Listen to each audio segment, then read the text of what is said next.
What's happening, everybody? Welcome into a brand new episode of Phightin Words. Anthony SanFilippo's here. I'm Bob Wankel. Anthony, we're going to talk about Taijuan Walker today. Again? Are you excited? It's a little bit of a different spin, a different twist, though, on Friday morning with the Phillies 5-1 after a 3-1 win over the Colorado Rockies. Took care of just a dreadful Colorado team. And I'm not here to rain on the parade of the Phillies or anything, but man, that team stinks. They do stink. But Bob, I know we're going to talk about Taijuan, but you see we have people who are in here waiting for this today. I don't know if you saw this. Full apology to Taijuan Walker after 6 innings. Yeah. Kyle wants your Bob apology after 6 innings. So, 6 innings on those 2 years. Now, all right, I'm here. I'm going to do it. I'm going to put on the happy face. I'm here to apologize to Taijuan Walker, who came up big. And Anthony, I don't know if you want to read people the text message I sent you yesterday in the 5th inning of the game about, the Phillies rotation problem and asking Rob a certain question, but yeah, you did. You wanted me. Can you ask Rob if they'd consider bumping Nola instead of my boy T-Walk when Suarez returns? Dude, I mean, I've had Taijuan Walker's back from the tip here, man, from Jump Street. So look, I mean, he was really good yesterday, and we could talk about how it's the Rockies and how they stink and all of that, but for 6 innings, he gave the Phillies an opportunity to win a baseball game that they didn't particularly play well in. The Phillies, from an offensive standpoint, really did not do much. They, I guess, took advantage, if you want to say that, they took advantage of some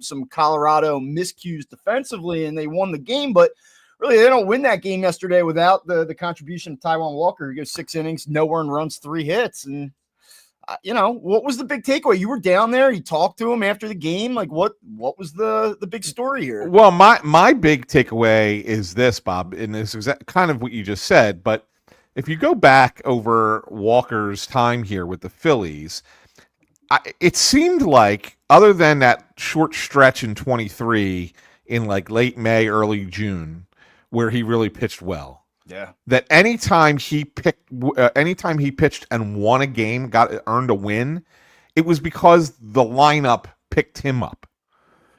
This is the first time since maybe early June of 23, where Walker picked the Phillies up.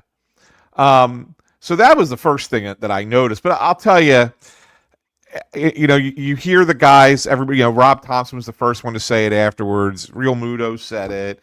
Harper said, like, everybody was saying it, like how they felt good for him. And you could visually see it. Like, this was not some BS line that they were throwing at us, right? Yeah. They were up on the top step of the dugout cheering him on. The guys in the bullpen were, doing applause. I mean, he was fired up after that last strikeout of Hunter Goodman, who, by the way, had a really good series against them. If you're talking about the Rockies stink. That was about it, but I was impressed with him. Yeah, had a really good series against the Phillies. I mean, he homered off of both Sanchez and Wheeler. And Walker strikes him out to end the 6th inning, and he was pumped and fired up.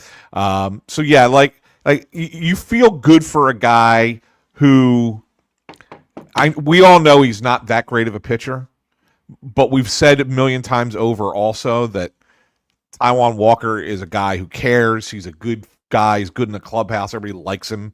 So in that vein, you do feel good for the guy that he finally was able to have some success on his own. Well, one of the things I will say, for as critical as we, or specifically I love it. Is it time to make Taijuan Walker a permanent starter? 610. It's funny that he dropped that in there because I was going to ask you a question in a minute, which I will.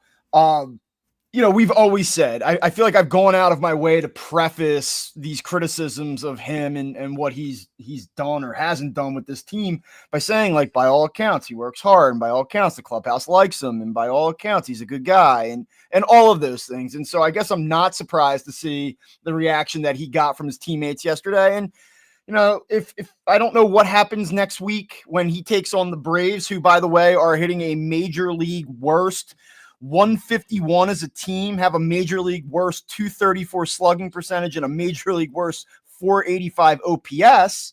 And I do want to talk a little bit about the Braves later in the show.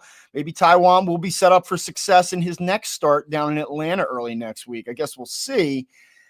But, I mean, here is a question. the idea here is that he's probably going to make 3, maybe 4 starts while Ranger Suarez is sidelined. Is there any world where he's hot? I can't even believe I'm saying this, but there is maybe some rationale to this where he pitches well for a few times out. Do they just say, great, thank you, long man? Or do they say, well, look, we're not sure about Ranger's health. Let's ease him back into this. Maybe be a little bit more conservative, a little bit more cautious with integrating Ranger Suarez into the rotation, and they would prolong Taijuan Walker's run, given that he's stretched out, under a scenario where he's throwing the ball well. Like, is there any world that happens? I don't think so. I think we use past as precedent, Bob, and Spencer Turnbull was pitching great last year, and they pulled him out of the rotation and put him in the bullpen. So I would think that they would do the same thing here.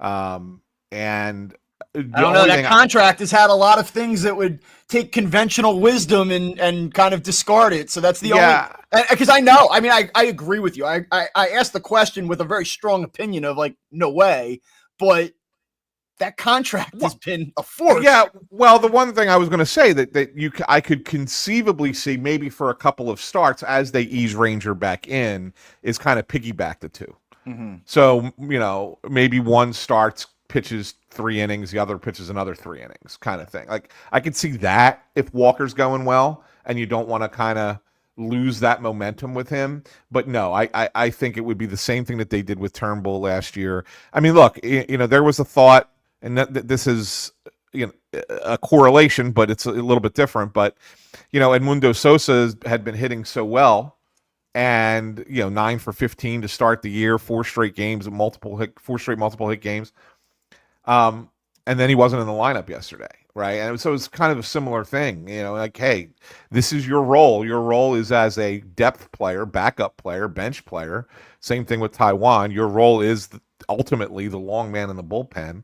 And that's the role you're going to play unless we need you to do something else. Right. So I think that's what, kind of same thing there. All right. I want to talk a little bit about what the Phillies have done overall here through 6 games, and noting that the competition has not exactly been, otherworldly. That changes tonight. That changes this weekend, obviously, with a team that is getting a lot of deserved hype. I mean, they won the World Series last year. They're 8-0. The roster's stacked. Like, I think that they deserve the hype. This isn't like the Cowboys after week 4. You know what I mean? Like, this is a real test for the Phillies this weekend. I know what the calendar says. I know that it's April 4th. But, Phillies are 5-1. They take care of business. They do what they need to do. It's been a little bit weird. They can't hit opposing team starters, and these starters are not particularly big time arms. I mean, I like Mackenzie Gore, and they struggled against him in the opener, obviously, but they have not hit a starting pitcher yet. But yet you look at their statistics as a team, and they lead Major League Baseball with a 305 team batting average. They're the only team in baseball right now through the first week hitting over 300. They have a National League best 881 OPS, second to only the Yankees overall across the entire sport. And, the Yankees got their torpedo bats, and, they did a lot of that damage in one game, dropping 20 runs on the Brewers. And you look at the slugging, and it's top 3. And on base, they lead the league. And so from an offensive standpoint, it's like they're doing all their damage late in the games, but they are doing damage. Like, what do you make of the offense so far? What stood out to you so far? Any concerns? Anything that you feel like is like, hey, this is a great sign? Like, you look up and down the lineup and you go like, nobody's crushing it other than Schwarber and Sosa, but overall it looks pretty good on paper at least. Yeah, I mean, they're doing what they have to do. I think Rob said it yesterday, and I think he's spot on. He said, I wish we would score a little bit more early.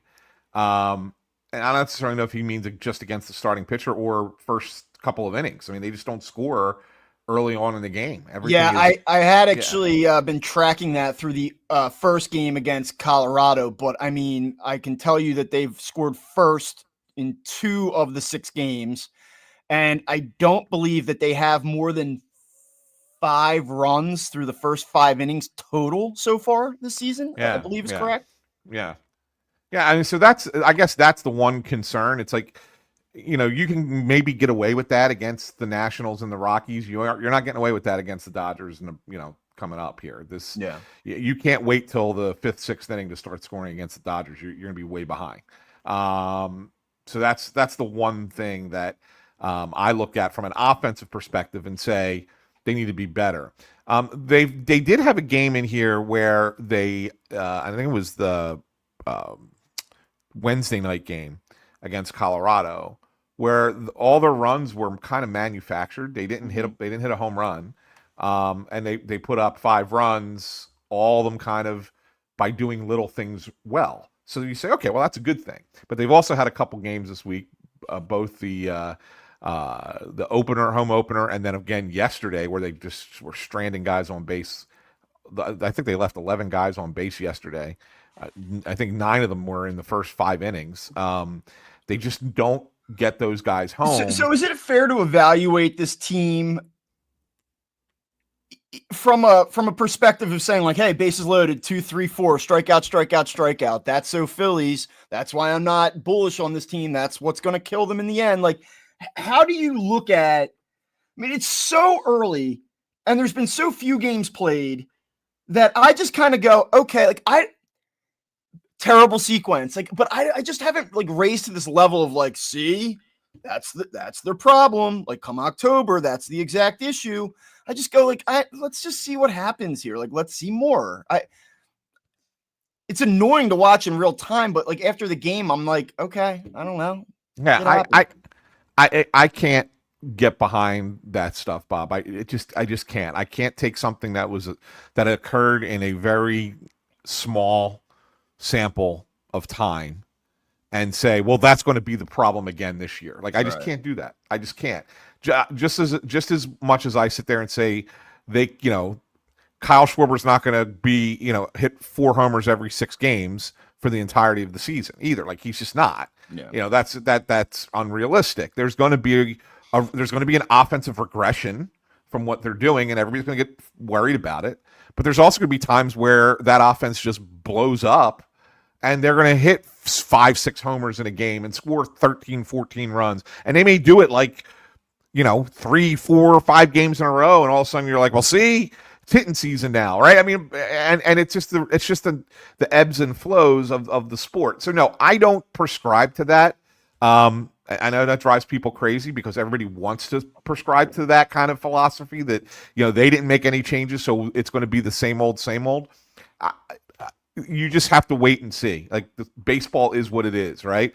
And look, if in the end the same thing befalls the Phillies that befell them against the Diamondbacks for 2 games and against the Mets in 3 of the 4 games that they played, then fine. Then we can sit there then and say they did it again. And now we start to not trust them. But until that time comes, I'm on a much more even keel about the Phillies, saying I know that they're going to do what they do, and just leave it at that. I think one of the reasons that, I obviously reference some team-wide statistics, and it's a little bit easier to do it when you extrapolate it out over an entire roster. But even then, it's 1 week. You've only played 2 opponents. Some other teams have played much better opponents. So all of these numbers, they're all sort of meaningless. Like they're talking points. It's fun to look at. It's fun to say, oh, look, Phillies lead baseball in batting average. But like, does it really matter? No, I don't really take a lot out of it. And I'll just kind of use Kyle Schwarber as a point, who I love. You know how I feel about Kyle Schwarber. I kind of think he's the guy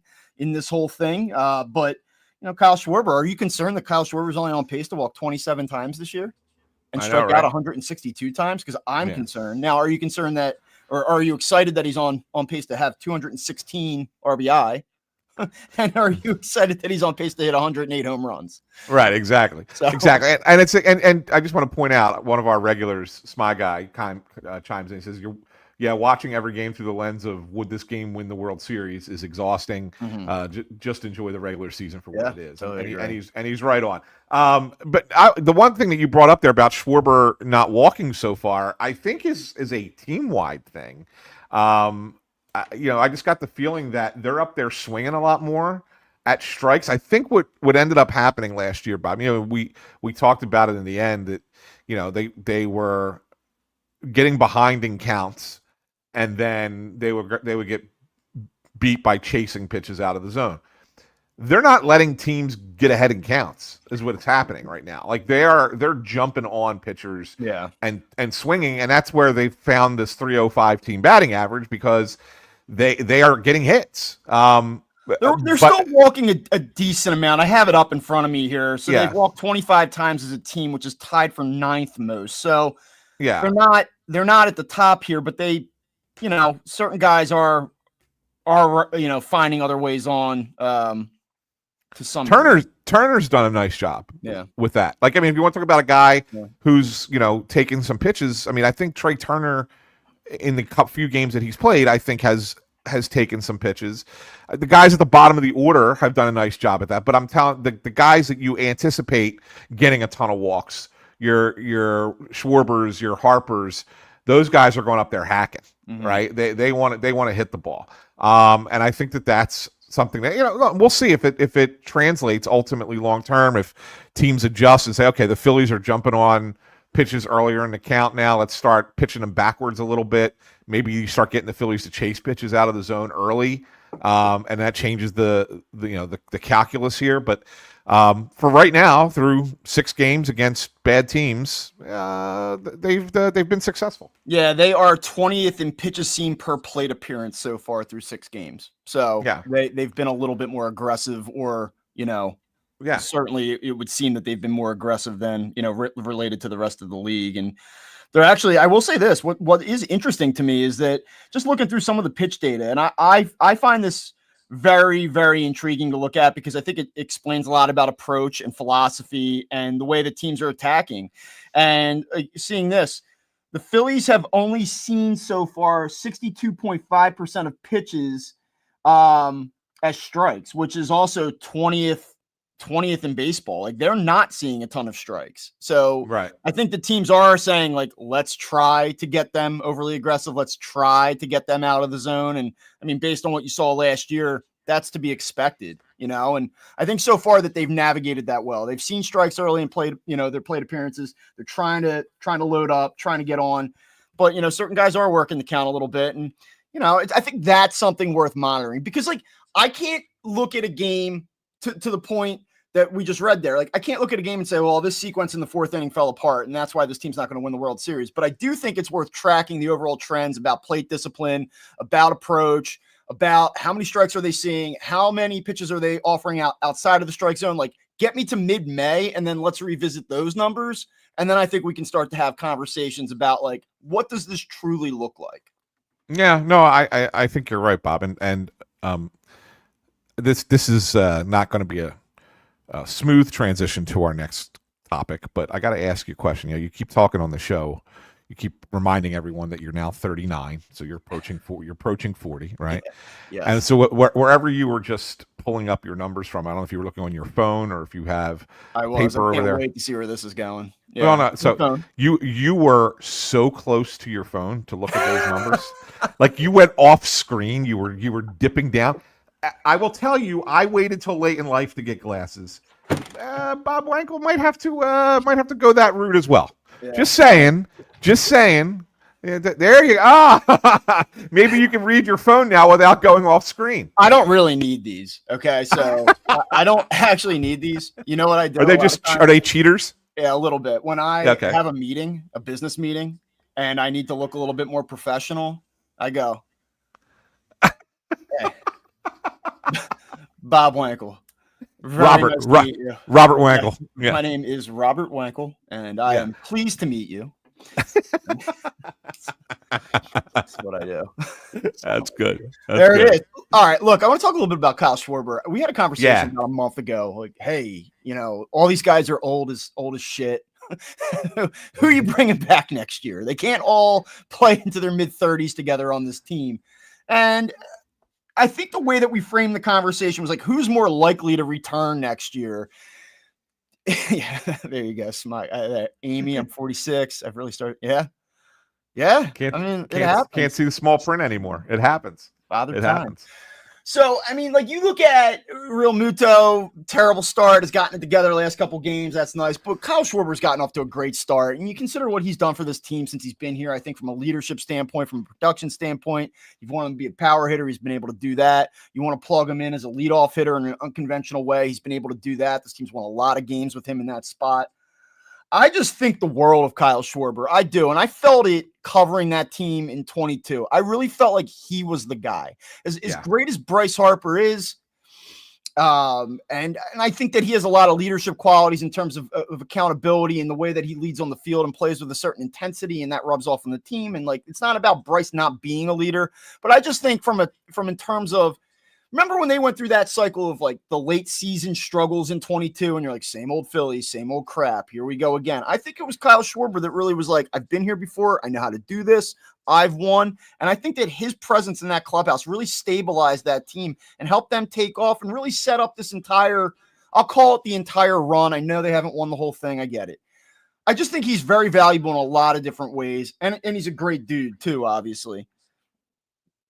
They can't let him walk at the end of this year, right? It's a great question, Bob. Because he's going to question. Obviously, he's not going to hit 108 home runs. He's not going to knock in 200. Like, I get all that, and he's not going to hit 308. I doubt that he will. But I do think that at the end of this year, he probably hits 260, 270. His on base percentage is probably over 350. He's probably going to hit 40 home runs. I mean, if this guy comes back for another 2-3 years and continues to produce at this level, which is a big if as you get older, this guy is like an all-time Philly if he has a 7-year run here. Yeah. You let that walk out the door. That's tough, man. That's when a you tough consider call. all the intangibles too. I know they have to get younger. I know they have to get more agile. I know that they have Castellanos on the books for another $20 million next year. They're going to have a decision at catcher. Like, I understand everything that they're facing. And at some point, you just need to change the dynamics of the team, especially if they don't win the World Series this year. You know, you have to make hard decisions on players. You know, the Eagles, to a lesser degree, just went through that. You know, they did it with more players, but I don't know that there was one guy that they let go this past offseason that you're like, dude, that guy's all time, and they let him go.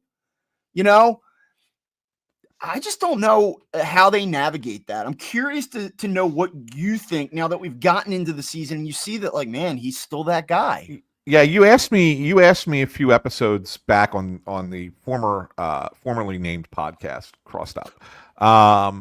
You asked me, between Schwarber and Real Muto, both free agents, if I had to bring one back, who would I bring back? I said, if it was up to me, I would bring back Schwarber. But I think the Phillies, if they had to pick one, would pick Real Muto, just because they don't have a catcher ready to replace him, and they would rather him than some other random veteran guy come in for 2 to 3 years before Eduardo Taijuan is ready to come up to the majors. That being said, you're 100% right that it's Schwarber is the leader of this team. Look, Bryce Harper leads in a different way. And the way that Bryce Harper leads is everyone knows he's the superstar, and he doesn't big time you, right? Like he's a superstar he's got his routines. You got to do things a certain way with Bryce, but he's not a big timer, I'm better than everybody else kind of guy, right? So I think that creates a certain comfort level for the rest of the players in the clubhouse. But Kyle Schwarber is the captain. Like, if you had to say somebody was wearing a C, Kyle Schwarber's wearing the C on this team. Okay, he's the captain of the Phillies. And, you know, he is the heartbeat in a lot of ways. And to lose that player at the end of this season, win or lose a championship, is going to be tough for the Phillies to handle. So you got to sit there and say, maybe it's worth it. Maybe it's worth saying, you know what?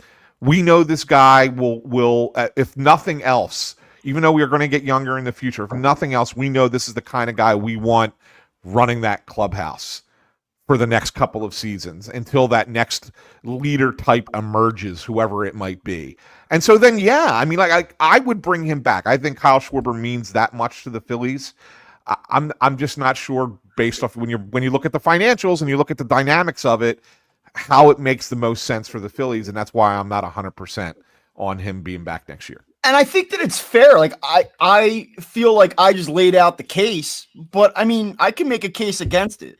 All right. And I will, just for the purposes of the exercise. Yeah. Hey, Bob, you're saying that you have to bring back 33-year-old Kyle Schwarber next year, who will be 33 next season. You got to bring him back. This is the same guy that hit 197 in 2023, hit 218 in 2022.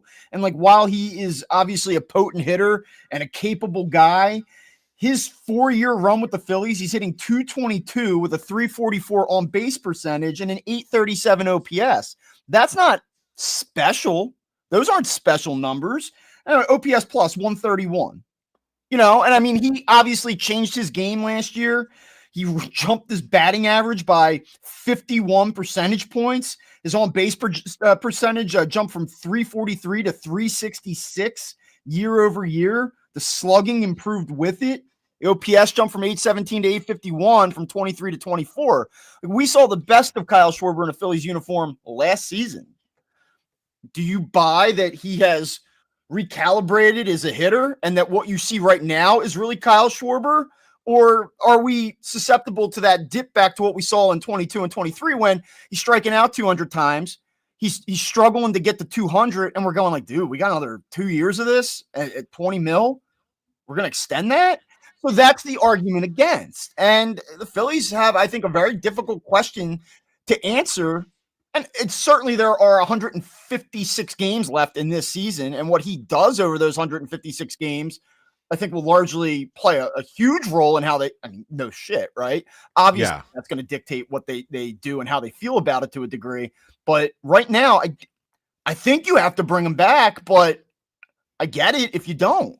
Yeah, the one thing I think it's probably worth the risk, Bob, is, I think Schwarber is a smart enough player that if something starts to slip in his game where that batting average starts to go back down and his strikeouts start to creep back up, there is still value in the fact that he hits home runs.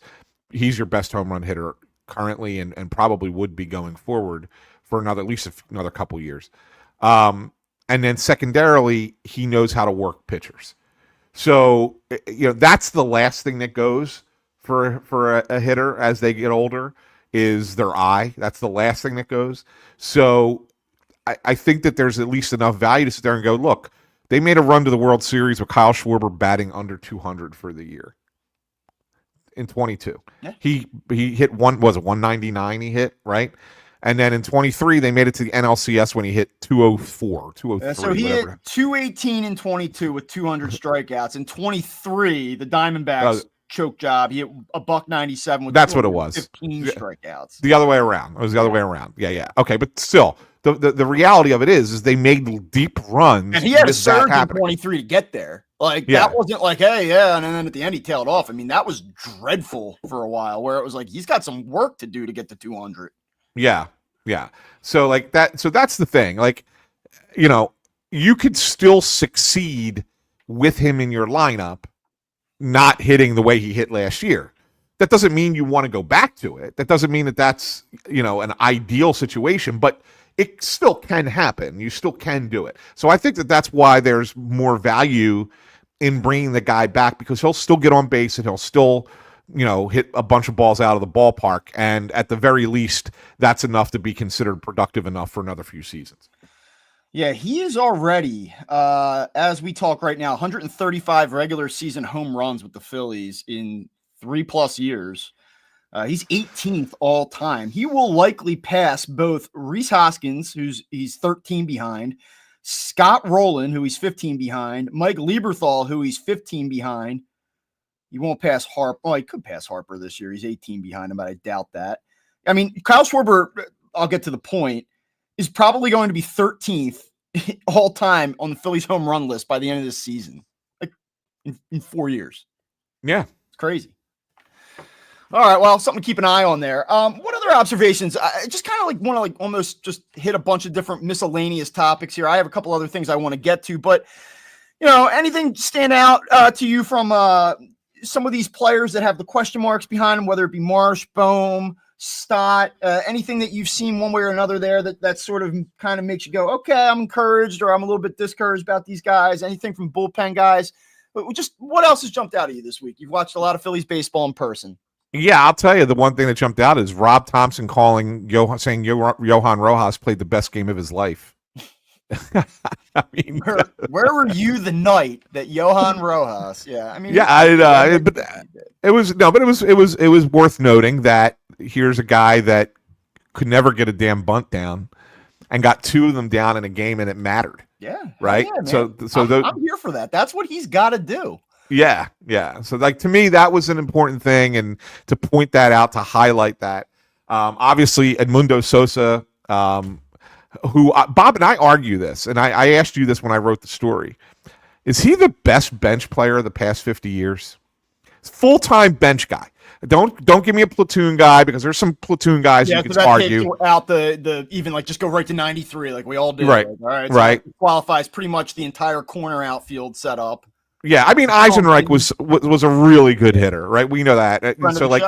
Friend of the former show. Former friend of the former show, right? Like, we know that. But just a guy who is a bench player who gets in once or twice a week or pinch hits here and there, and the sustained success he's had doing that, especially if you add in his defense, which he's really good at. Like, I think he might be the best bench player the Phillies have had in the last 50 years. You asked me this the other day. You've obviously had to do some research around it. Like, what's the case if not him? I mean, I said to you, Dobbs, obviously in 08 was huge for them, but he didn't have the versatility, the longevity in terms of the overall impact.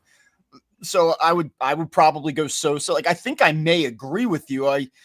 Is there anyone else that jumps out that you're like, you can make a case here for this guy? Like, the only other guy that the only other guy that I thought, and I actually talked about it with Ant Jr. and he convinced me that I was right, that Sosa's the guy. It was Greg Gross. If you go back, right, Greg Gross was the best pinch hitter in baseball, had the most pinch hits in the sport for a long time, and he had some versatility. He could play outfield or first base. I mean, it wasn't like he was, stuck in one position. So I thought maybe him, but the reality is that Sosa's more of an athlete, better defensive player, runs the bases better than Greg Gross. Greg Gross might have been a better hitter, like just pure hitter, but I think that Sosa just does so much more. And so, yeah, I like it. It's funny to think that, like, you don't really appreciate sometimes if you have a player who's willing to take on that role, because there's no doubt that Edmundo Sosa could start for 20 teams in Major League Baseball. Yeah, he's in parts of 4 years with the Phillies, 268 hitter, 765 OPS, good defender, plays the game the right way, good teammate, a lot of energy. It's pretty solid. You're right. He could be a starter a lot of different places, which is a great transition to the overall question here. And an observation that I had, probably making a little bit too much of it, but I thought it was interesting that Zach Wheeler said that Edmundo Sosa is one of his favorite players in the game. And it all sort of ties together. Like, should Edmundo Sosa be playing more? And you and I have talked about him in the past, and I think that there's a fear of overexposure with him a little bit. Yes. He has before put together runs and stretches, whether it be 7 days or 2 weeks, where you're like, damn, like, this guy is one of the 4 best players on this team. We should see him more. And then the more you see him, he wears down. There's more chase. The offers pile up, and you go, hey, let's not push it. And I wonder, not seeing him, considering the stretch and the run that he's on right now, not seeing him yesterday, is that sort of a nod to that? Do they say, like, okay, yeah, we know, but we've got to be careful here because we've seen this before with him? I think it was. I mean, they're going to play 5 straight right-handers. I can't imagine that these guys are all going to be in the lineup every day. I think somebody's going to need a day off, and Sosa's going to get back in there. But yes, I think that's the case. And Rob made the argument when we asked him about it. It was like, listen, we've had 2 off days already. Like, we got to kind of get into the flow of the season, let these guys play on the regular. They'll get there. He says if it was June and this was happening, or July and this was happening, then yeah, Sosa probably starts the game yesterday. But the fact that they've had like so much time off and it's early season, the regulars got to play. And so that's really kind of what it comes down to. But yes, it is a recognition by the Phillies. Say, look, we'd love to keep him in the lineup. We just can't right now because of multiple reasons, but that's certainly one of them. It may not be the top reason that they can't keep him in, but it's certainly one that they consider.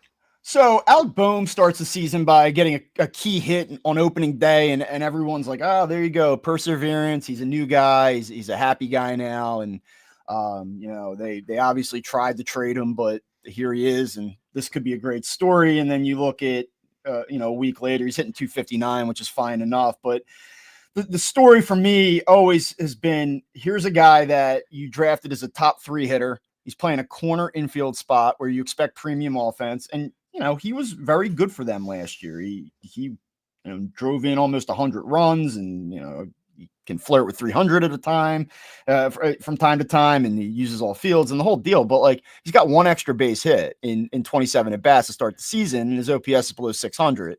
And I just wonder, given where the Phillies were at with him at the end of last year, and we can sugarcoat this any way you want to, but like, he didn't start a playoff game when they were in like a do or die spot. And we can all pretend that didn't happen, and the Phillies can tell you whatever the hell they want to tell you, but like, that does mean something. I guess my question is, like, you continue to start him and give him the bulk of playing time at third base. It's not like he's hitting 040, but like, how do you start to massage this a little bit where you're like, look, you've got to do it. And like, do you start to see a Sosa more, play at third base? Or, I mean, like, how do you kind of see these pieces fitting? Like, to me, it further, I think what's interesting is, like, if Sosa plays well, and what has been most interesting about Sosa playing well is that I think it further shines a spotlight on Bryson Stott and Alec Boehm. Kind of like, come on, guys. Like, come on. You got to do it here. Yeah, no, I agree. And, Boehm had his first bat spike slam after a strikeout yesterday. Not happy with himself. And, it was starting to be a little reminiscent of last year, right? And I sit there and say to myself, look, I was under the impression, and when I wrote the story about Sosa the other night, I kind of thought that he was going to be in the lineup yesterday and Boehm was going to be the guy to come out. When Rob was talking about, after the game, he's like, he's joking, I'm going to petition Major League Baseball to see if I can bat 10, kind of use him as a rover out there. And, and he says, no, but, everybody's got to get their swings, and this guy's hitting the ball well, this guy's hitting the ball well. And he did eventually get to Boehm at the end, but it was almost like it was an afterthought. And it to me read as, if I make this change, that would be the guy that I make the change for. I don't think Alec Boehm's a bad guy or anything like that. What I wonder is, like, clearly his behavior last year, or attitude, or whatever you want to call it, rose to a level that concerned the Phillies. I don't think that's even speculation, but maybe it's speculation. I don't know. I don't expect a guy to do an entire 180. Like, I don't expect Alec Boehm to be like this bubbly personality that all of a sudden is smiling at everything and just takes everything in stride and doesn't have that gear of frustration. I don't think that's realistic to ask somebody to just change their entire personality. So if he spikes a bat from time to time or demonstrates some of those things where you go, here we go with this, like, I think that's okay. Like, I'm not saying that it's awesome and that it's not like a little bit concerning, but like, I wouldn't go to the extreme of saying like, same guy. Like, sometimes acknowledging like, hey, where I was at last year wasn't where I should be, and making like incremental progress is okay. And like, sometimes that progress isn't linear, so there's going to be those moments, but it also has to coincide with production. And like, I'm just looking at this and I'm going like, is this really different? Is this really different than it was a year ago?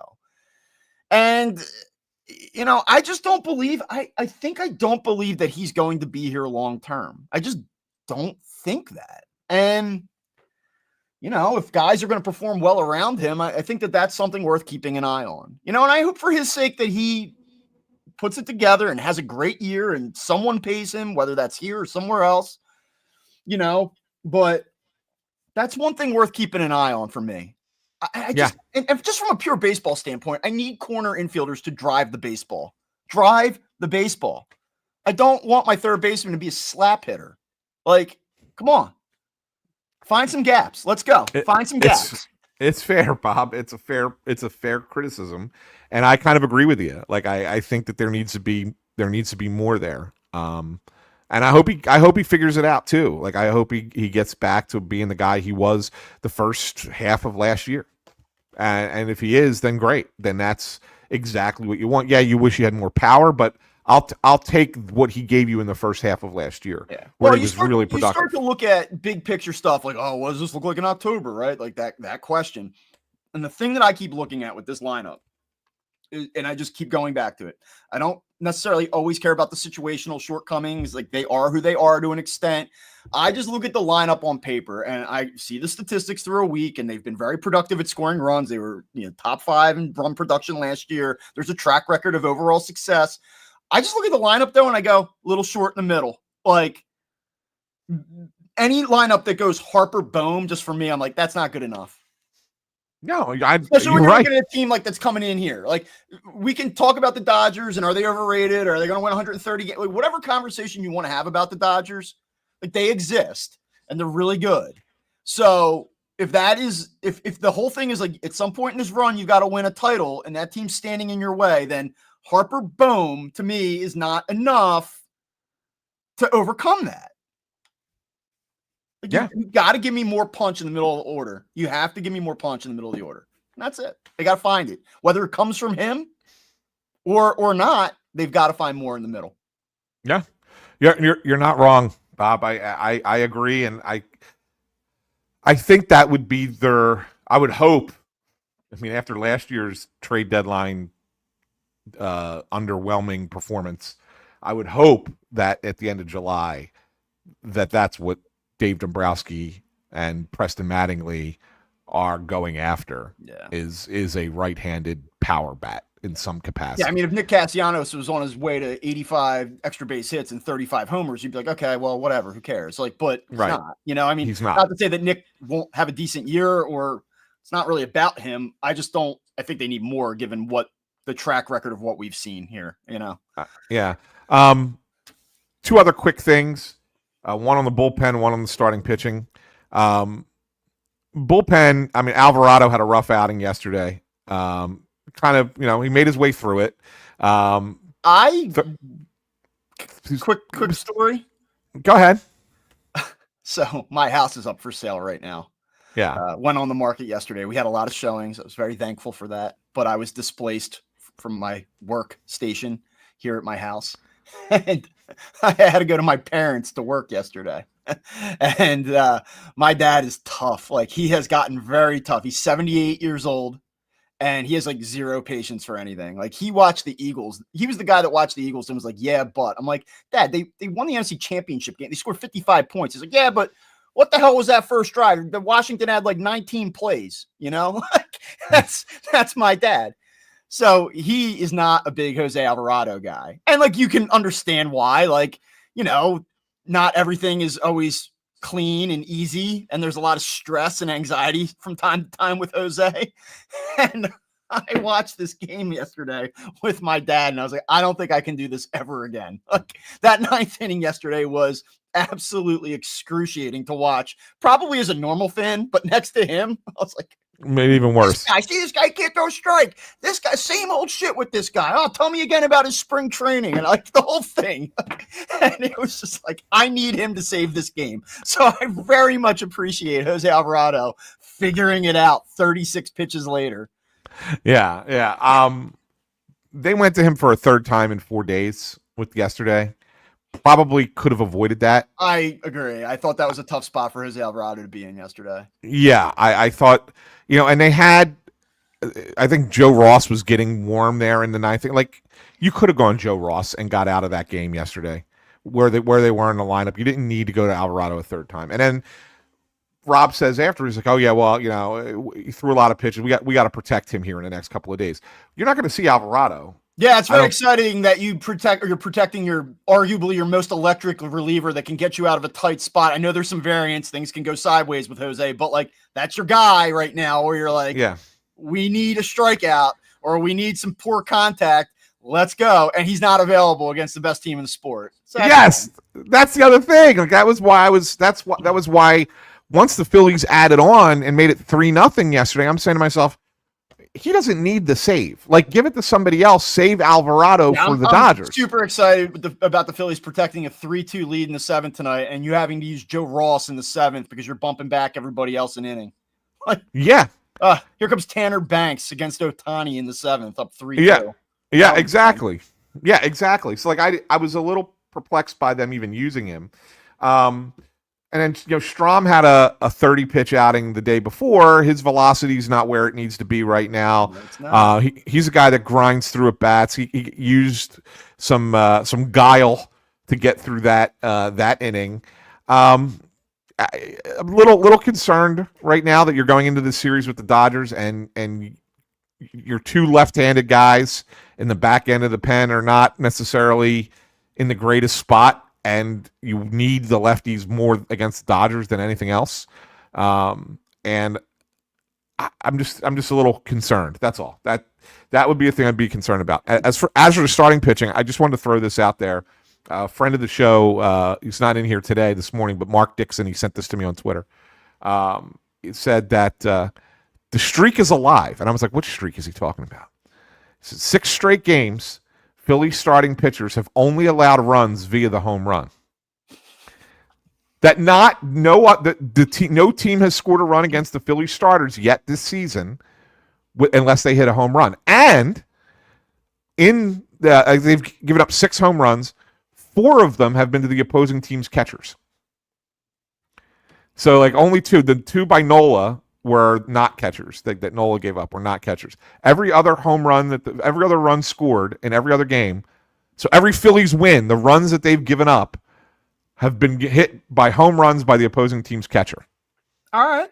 I like that. That's a fun observation. Yeah, isn't that fun, right? And so I thought that, but it's worth noting though that the starters are keeping for 6 games at least, are keeping runners off base for the most part. I have something I want to talk to you about. You are, I think I've given you significant and sufficient credit for your predictions in the past. You're a bit of a savant. How you feel about that Braves pick right now, dog? I'm still good with it, man. I'm still good with it. I'm still good with it. I wrote a story. I don't know if you saw. Dodgers. I wrote a story the other day, even after they were 0-6. I did not know what was going to happen. The Ohtani walk-off blowing a 5-0 lead. I didn't see that happening. But I wrote it before that game. That 0-6, don't count out the Braves. And it's funny because I actually talked to Rob about it too. Like, it was just me and Rob. 7, no Profar for 80 games. Yeah, I get it. I don't know. I think they're fine. I don't know. I'll tell you what. Obviously, the odds makers are going to react in real time to what you see in front of you, and the Phillies have jumped the Braves now and are a fairly significant division favorite right now. Plus 120, the Phillies are to win the NL East. The Braves have dropped from favorite to plus 190, and the Mets plus 235. Nobody believes in their pitching, man. Odds makers hate the Mets right now. Their pitching it does not do it for me. Nothing about the Mets pitching. Yeah, pitching's tough. I mean, I know that I said I think the Phillies are a second place team. I'll go Mets over Braves. I'm not going to sit here and tell you I saw 0-7 coming for Atlanta or 151 team batting average over the first week of the season, nor did I see Profar getting suspended for 80 games. Certainly, I didn't see any of that. I just felt like I don't like Atlanta. I don't like them because I don't like them. And then on top of that, I just felt like something was off. And I'm not celebrating a correct prediction after a week. I mean, the Braves are going to enter the conversation here probably by the end of the month. I think by the end of April, we'll be like, see, there go the Braves. They're here. But I don't love them. I don't think that team's going to win the division, and I certainly don't think they're going to win the division now. I didn't think it 3 weeks ago, and so why would I think it now? It's been a disastrous start. Whether or not you're bullish or bearish on the Braves, it has been an absolutely disastrous start for that team. It certainly has. Can you imagine if something like that happened here?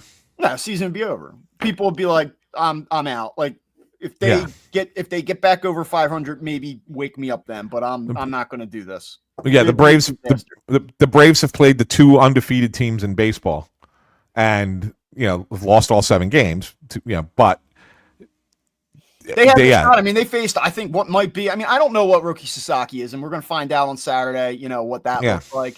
I don't want to say that I can't believe I'm saying this about like a Cy Young Award winner, but like Blake Snell, like that's your chance. You know, Yeah. you had him. He stinks. I've never gotten Blake Snell. Never understood Blake Snell, and doesn't pitch enough innings, walks too many guys. Like I just don't get it. I never did. He'll give you 14 good outs a game. Yeah, the Braves will get healthy this weekend. They play the Marlins at home. They fly back home opener against the Marlins. I think that they get healthy this weekend. Good segue then, because obviously you have the Dodgers series here, and then the Phillies have to go down to Atlanta, and it really is interesting. I mean, you're never going to have must-win series, but for the Braves, that series next week is huge. I mean, you are at home. You've had the start that you've had, and if the Phillies go down there and, I mean, listen, if the Phillies go down there and sweep the Braves, here's where I'd start looking at it and say, like, yeah, I know that Atlanta's good, and they're going to get healthy, and Strider and Acuna, and they have the pedigree, and they know how to win, and it's a good organization, all those things. But like at some point, the math is the math. And you're like, well, hey, you know, this team, I don't know, is going to ever be this season 12 games better than the Phillies. So that's a lot of room you got to run down at some point. So they've got to stabilize this weekend against Miami. And then, that's a fairly big series against the Phillies to try to get back on track. And if the Phillies have their way with them down there, they got some real work to do at that point. Yeah, and at that point, Bob, look, if the Phillies go down there and have a great series against the Braves, and they come out of that, dude, and they're I know it's April 4th. Like, I totally get it. Yeah, but if they have a 7-game lead on the Braves in mid-April, like then you come back to me, I'll be like, yeah, maybe the Phillies are going to win this division and the Braves are not. Like, I mean, at that point, maybe I would consider, because I still stand by the fact that you're getting 2 all-star players back at some point here for the Braves. Yeah. They're going to get Acuna, those guys, they're going to get Strider. When you go 0-7, here's what I will say: those guys come back, that's great, but they better come back and hit the ground running. Yeah. I mean, they got to be Spencer Strider and Ronald Acuna. Like, they can't be 60% of themselves. Correct. All right, let's talk a little bit about this weekend real quick. I actually have to get out of here in about 10 minutes. So okay, tonight, Yamamoto, Luzardo, correct? Yes. All right, Phillies are an underdog, pretty significant one. Minus 150 the Dodgers are tonight, and they're also minus 150 to win the series. So what do you expect to see this weekend? And like, I would say, don't get swept is probably my baseline of like things that if you don't want to hear me on Monday, go like, dude, what the hell was that? Then just don't get swept. You've got to show that you can play with these guys this weekend. I'm not saying sweep them. I'm not saying win the series. I mean, you should. Here's what I will say. Like, why not win the series? You got 3 good arms going. Like, Luzardo's a legit arm. Your boy, Nola, tomorrow night. And then Sanchez, who's going to be a top 5 Cy Young guy in the National League this year. What if I told you that the Phillies don't look at this as I'm sure they don't. Big deal. I know. I they don't. They don't. If I they did get up for this series, like if I can't be like, yo, Phil's Dodgers, like given the way things have started, come on, like this is as good as it gets for April 4th, 5th, and 6th. Yeah, no, I get it. Real Muto's not going to play on Sunday. We know this already. The bullpen is light already. We know this. I know.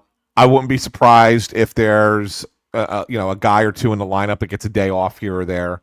I think the Phillies are lining up for the Braves. They look at the they look at that series and say that one means more. It probably does mean more. And talking points like the one that I'm about to throw out here, like Phillies were a million games over 500 last year.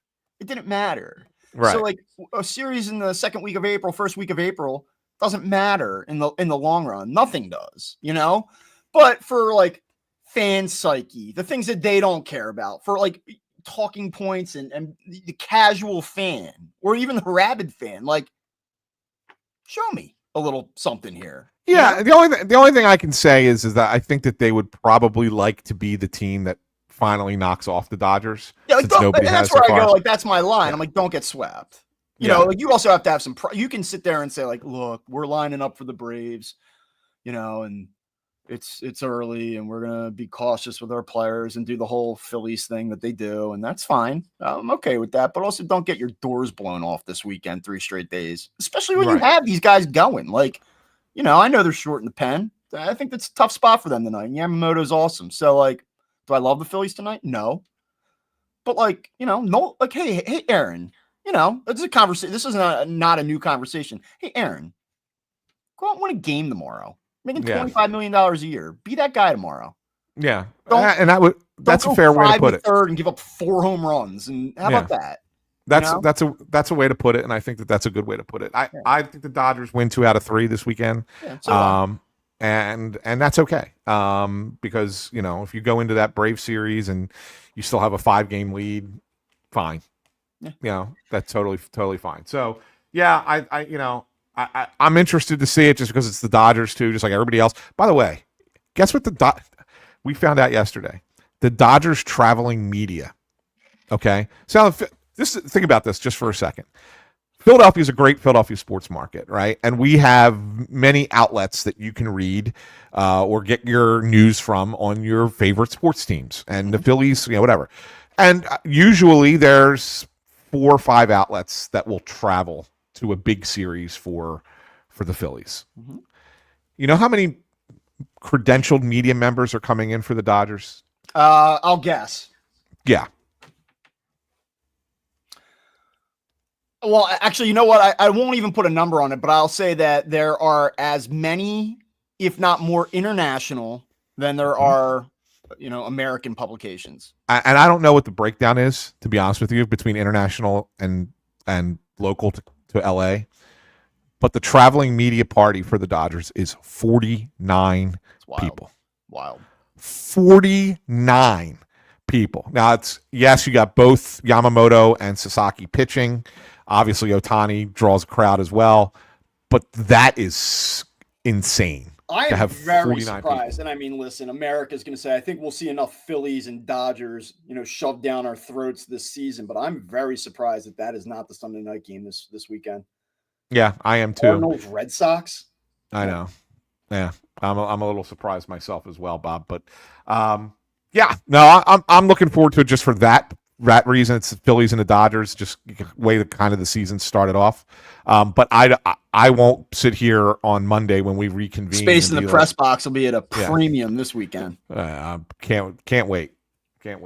So hey, my seat got moved. I'm not in our traditional spot. Are you by upgraded? The window there? Are you on the Big J journalist side now? No, I'm not. I'm still on the first base side of the press box, but I'm further down, like the middle of the row there. So I have a clean look out to the plate. I don't have to kind of crane my neck. Luke yesterday from Crossing Broad tweeting from the press box with the 2 pillars in front of him, and yeah, it was good. It was good. Yeah, Robert Mallard's listing all the Japanese outlets that are showing up. He's probably right that's who they all are. So yeah, I mean, and then the hype train here, like just 8-0's pretty good. Yeah, pretty good team. It is pretty good players, pretty good international power. Yeah. I wanted to bring up for one last thing, Bob. And it's funny because it's ended up kind of relating to something that happened in the Phillies game yesterday. Although this has nothing to do with the Phillies, and we rarely do one last thing having to do with baseball outside of the major leagues, but this has to do with college baseball. And I don't know if you saw this, but last week there was a kid who was pitching a no-hitter for the University of North Carolina. Okay. I think his name was Aiden Haw. And he's down to the final out, and he walks a batter. So there's a guy on first base, and the next guy comes up and hits a ball toward first base, and it hits the runner, right? So the runner's out. And everybody starts going nuts. North Carolina's celebrating. They haven't had a no-hitter in like 20-some years, right? Everybody's going crazy and celebrating. And then they find out after the game that it wasn't a no-hitter because when you have a ball that hits the runner, it counts as a hit for the batter. Yeah. So it broke up the no-hitter. Now, 2 things on this. That was Scott the other night got one of those, right? Didn't he? It was yesterday. Yeah. Yeah, it hits real mood. That's why I said it. And the thing of it is that, so 2 things. One, that's an awful way to lose a no-hitter. It's just an awful way to lose. That's the worst. I can't think of many worse ways to lose a no-hitter than that. But secondarily, I'm a little bummed that not enough people, like no one knew the rule. Like, how does no one know the rule? I get that not everybody knows. Did you know that rule? I knew that rule. I did. I knew the rule. But you're a coach, right? So like, you should know the rule, right?